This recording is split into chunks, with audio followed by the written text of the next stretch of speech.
नमस्कार, आप देख रहे हैं वीके न्यूज और मैं युधिष्ठिर उपाध्याय। पिछले 22 दिनों से कुछ किसान संगठन नए कृषि कानूनों के खिलाफ विरोध प्रदर्शन कर रहे हैं। खासकर देश की राजधानी दिल्ली में चल रहा किसानों का आंदोलन इन दिनों सबसे ज्यादा सुर्खियों बना हुआ है, क्योंकि ये आंदोलन कहीं ना कहीं शाहीन बाग के धरने का रूप ले चुका है, जिसमें खालिस्तानी, माओवादी, नक्सली और इस्लामिक कट्टरपंथी संगठनों के शामिल होने का पता चला है, जो किसानों की आड़ में मोदी सरकार को निशाना बनाने में जुटे हुए हैं और सड़कों को जाम करके लाखों लोगों को परेशान कर रहे हैं। इसीलिए आज किसानों को सड़कों से हटाने की अर्जी पर सुप्रीम कोर्ट के चीफ जस्टिस एस बोबड़े की बेंच में दोबारा सुनवाई हुई।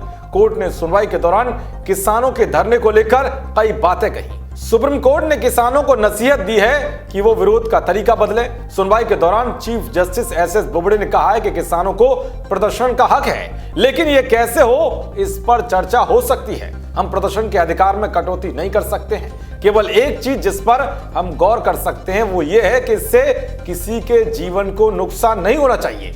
सीजीआई ने किसानों से कहा है कि आप इस तरह से शहर को ब्लॉक नहीं कर सकते और ना ही हिंसा भड़का सकते हैं। अगर किसान आंदोलन हिंसक रूप ले लेता है तो इसका जिम्मेदार किसे माना जाएगा?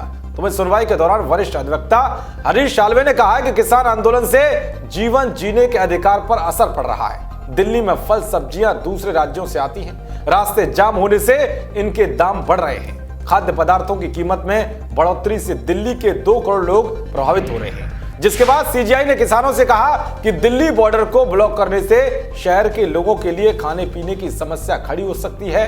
आपकी मांगों का समाधान बातचीत के जरिए हो सकता है, बस केवल धरने पर बैठ जाने से समाधान नहीं निकलेगा। कानून के खिलाफ प्रदर्शन मौलिक अधिकार है।